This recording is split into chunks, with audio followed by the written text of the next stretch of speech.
കൊല്ലത്ത് നിന്ന് ദിലീപ് ദേവസ്യ ചേരുന്നു. Dileep, very good morning. അവിടെ ഫാൻ ഇല്ലാത്ത എന്തോ പ്രശ്നമുണ്ടെന്നൊക്കെ ദിലീപ് പറയുന്നത് കേട്ടല്ലോ പോളിംഗ് ബൂത്തിൽ. കനത്ത ചൂട് തന്നെയാണ് കൊല്ലത്ത്. പാലക്കാട് പോലെ തന്നെ കൊല്ലവും ഏറെ ചൂട് അനുഭവപ്പെടുന്ന ഒരു സ്ഥലമാണ്. രാവിലെ തന്നെ വോട്ടർമാരെ എത്തിക്കാനായിരിക്കുള്ള നെട്ടോട്ടത്തിലായിരിക്കുമല്ലോ മുന്നണികളും സ്ഥാനാർത്ഥികളും.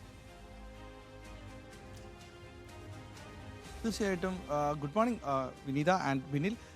ഞാൻ രാവിലെ തന്നെ കുളിച്ചിറങ്ങി ഇനി വിയർത്ത് കുളിക്കാനായിട്ട് ഇറങ്ങുകയാണ്. ഇപ്പോൾ തന്നെ ചൂട് കൂടിയിട്ടുണ്ട്. ഞാനിപ്പോൾ നിൽക്കുന്നത് തീരദേശ മേഖലയായ കൊല്ലത്തിൻ്റെ തീരദേശ മേഖലയായ പള്ളിത്തോട്ടത്താണ്. പള്ളിത്തോട്ടത്തെ 111ാമത്തെ ബൂത്തിലാണുള്ളത്. ഇവിടെ 1379 വോട്ടർമാരാണുള്ളത്. ഇപ്പോൾ ഇവിടെ മോക്ക് പോളിംഗിൻ്റെ പ്രവർത്തനങ്ങളെല്ലാം നടന്നുകൊണ്ടിരിക്കുകയാണ്. പോലീസ് അടക്കം ഇവിടെ എത്തി ഇപ്പോൾ സ്ഥലം സന്ദർശിക്കുന്നുണ്ട്, അവിടെ കാര്യങ്ങൾ വീക്ഷിക്കുന്നുണ്ട്. ഇവിടെ മറ്റ് എല്ലാവരും തന്നെ നേരത്തെ പറയുന്നത് പോലെ തന്നെ എല്ലാ ക്രിമിനൽ ഏജന്റുമാരെത്തിയിട്ടുണ്ട്.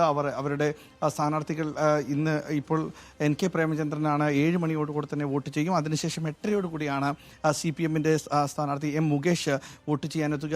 NDA സ്ഥാനാർത്ഥി അദ്ദേഹത്തിൻ്റെ വീട് തിരുവനന്തപുരത്താണ്. അദ്ദേഹം തിരുവനന്തപുരത്ത് കുടുംബസമേതം എത്തി വട്ടിയൂർക്കാവിലെത്തി വോട്ട് ചെയ്യുമെന്നാണ് അറിയിച്ചിരിക്കുന്നത്. ശേഷം ഈ 7 മണിയോടുകൂടി തന്നെ പ്രവർത്തകർ എല്ലാവരും തന്നെ വോട്ട് ചെയ്യാനായി ആളുകളെ അടക്കം ബൂത്തുകളിലേക്ക് എത്തിക്കുമെന്നാണ് അറിയുന്നത്. എന്തായാലും ഇവിടെ ഞാനിപ്പോൾ നിൽക്കുന്ന തീരദേശ മേഖലകൾ വലിയ തോതിൽ എടുത്തു പറയേണ്ട കാര്യങ്ങൾ തന്നെയാണ്. കഴിഞ്ഞ ദിവസങ്ങളിലടക്കം ഈ കടലേറ്റം ഉണ്ടായപ്പോൾ തന്നെ മത്സ്യത്തൊഴിലാളികളുടെ വിവിധ വിഷയങ്ങളിൽ ഇടപെടേണ്ട കാര്യങ്ങളടക്കം ചർച്ച ചെയ്തുകൊണ്ടുണ്ടായ വിഷയങ്ങളുണ്ടായിരുന്നു. അതുകൊണ്ട് ഈ തീരദേശ മേഖല എടുത്തു പറയേണ്ടതാണ്. കൊല്ലം ജില്ലയെ മറ്റൊന്ന് പറയുകയാണെങ്കിൽ കശുവണ്ടി മേഖല, ഈ മേഖലകൾ എടുത്തു പറയേണ്ട ഇങ്ങനെ നിൽക്കുന്ന എടുത്തു പറയേണ്ട മറ്റൊരു സംഭവം എന്ന് പറഞ്ഞാൽ ഇവിടെ MLA-യും MP-യും തമ്മിലുള്ള പോരാട്ടമാണ്. ഈ സിറ്റിംഗ് MP ആയ NK പ്രേമചന്ദ്രനും കൊല്ലം നിയോജക മണ്ഡലത്തിലെ MLA ആയ M മുകേഷും തമ്മിലുള്ള പോരാട്ടമുണ്ട്. ഇതിന് ശക്തരായ ഈ എങ്ങനെയെങ്കിലും NK പ്രേമചന്ദ്രൻ്റെ കയ്യിൽ നിന്ന് ഈ MP പട്ടം CPM-ന് വെട്ടുക അല്ലെങ്കിൽ LDF-ന് കിട്ടുക എന്നുള്ളത് ആവശ്യം തന്നെയാണ്. നേരത്തെ MA ബേബിയെയും ബാലഗോപാലിനെയും തോൽപ്പിച്ചിട്ടിരുന്നു.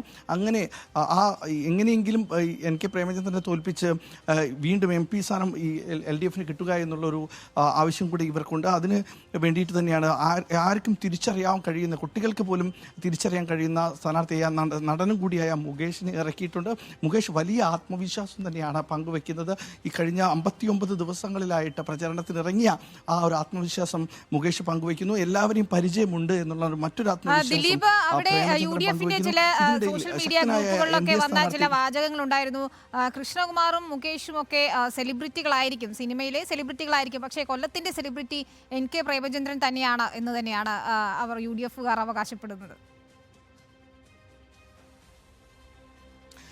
കൊല്ലത്തെക്കുറിച്ച് പറയുമ്പോൾ കൊല്ലത്ത് രണ്ട് സിനിമാ താരങ്ങൾ മത്സരിക്കുന്ന ഏക മണ്ഡലം കൊല്ലം പാർലമെൻറ്റ് മണ്ഡലമാണ്. ഈ സമയത്ത് 2 താരങ്ങൾ എത്തിയപ്പോൾ NK പ്രേമചന്ദ്രൻ പറഞ്ഞത് ഈ 2 പേർ സിനിമയിൽ അഭിനയിക്കുന്നു, ഞാൻ മാത്രമേ രാഷ്ട്രീയക്കാരനുള്ളൂ എന്ന് NK പ്രേമചന്ദ്രൻ പറയും. ഇതിന് മറുപടിയായിട്ട് ഈ സിനിമാ നടന്മാരായ മുകേഷും അതുപോലെ തന്നെ കൃഷ്ണകുമാറും പറഞ്ഞത് ഞങ്ങൾ സിനിമയിൽ അഭിനയിക്കുന്നു, NK പ്രേമചന്ദ്രൻ രാഷ്ട്രീയത്തിൽ അഭിനയിക്കുന്നു എന്നുള്ള മറുവാദങ്ങൾ ചെയ്തുകൊണ്ട് നിൽക്കുന്നു. പക്ഷേ ഇവിടെ ഈ കൃഷ്ണകുമാർ എത്തിയതോടുകൂടെ തന്നെ സ്ത്രീകളുടെ വോട്ടുകൾ കൂടുതൽ ലഭിക്കുമെന്നുള്ള ആത്മവിശ്വാസം കൃഷ്ണകുമാർ പങ്കുവെക്കുന്നു. മാത്രമല്ല നായർ വോട്ടുകൾ, ഹിന്ദു വോട്ടുകളെല്ലാം തന്നെ കൃഷ്ണകുമാറിന് ലഭിക്കുമെന്നുള്ളൊരു ആത്മവിശ്വാസം കൃഷ്ണകുമാർ പങ്കുവെക്കുന്നുണ്ട്.